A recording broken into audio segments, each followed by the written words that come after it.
How do you become an SEO professional?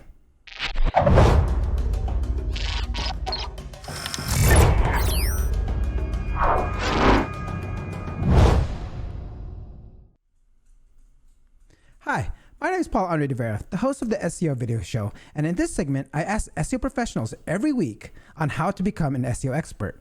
Check out this week's video. I would, number one, get your own, if you GMB, get your own website, rank it your own first. And then once you've gotten some experience, then you can actually start opening up and saying, not even necessarily charging, but once you've actually done it on your own, then go and try to get maybe some other people or friends that, hey, do you got a GMB? Yes, they got a GMB, or yes, they got a business. Can I help you for free? So I can then start building up my portfolio and show case studies of before and after, and then you can start charging. The second thing I would do is I would listen to people like I've said before, Chris Palmer, Holly Starks, Craig Campbell, different people that I trust. One of the things I think too many people do is they go and they listen to, let's say, 20 different SEOs, and then they mix it all together, and then they go, well, this shit don't work. And the reality is you're trying to take different methodologies and mix it together. And sometimes those methodologies won't work mixed together. Sometimes you just need to listen to one person. If I was going to say outside of myself who to listen to this in local SEO, it's really going to be Chris Palmer and Holly Starks in local SEO. There's those Chris Palmer, man, he goes on, he'll do 3-hour marathons, 5-hour marathons. And he'll sit there and show you all types of stuff. I mean, everything under the sun when it comes to local SEO, and he knows what he's doing, and he'll give you results and stuff like that. And he's just someone that I turn to a lot and listen to.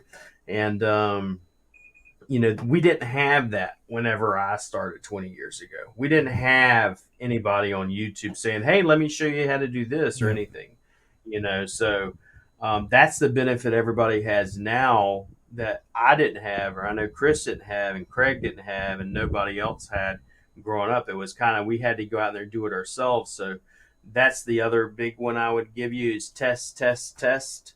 Don't just trust everybody's word. There was a new new thing that just came out and said, for instance, Duda websites are the best when it comes to speed because this Google report says so. Well, that's nice and everything, but I just did, let's say, 20 audits of Duda sites, and every one of them failed, or I did, all these WordPress sites, and some of them failed and some of them didn't. So don't believe everything everybody wants to tell you in any industry, much less the SEO industry. Actually test things. If someone says, hey, putting just reviews on this will help your SEO or help your rankings, test it. Don't just believe what people say. And that's the problem with most people is they don't, like us, we're from, like, if you will, the original, if you will, SEOs. It's like we want to test shit. We don't just go, oh, this works. Let's test, see if it actually does work. Let's see if it actually does move the needle so we can actually say, yeah, it moves the needle, versus everybody that just wants to say, yeah, this works or that doesn't work. Yep. Did you test it? I even tell my students, I'm like, they ask me, I'm like, I don't know. I've never tested it. Why don't you go out and test it? You can come back and let me know if you want to, And there you have it. This week's tip on how to become an SEO professional. Please don't forget to like, subscribe, and hit the notification bell to be updated every time we update the channel. Thank you. Have a great day. Peace.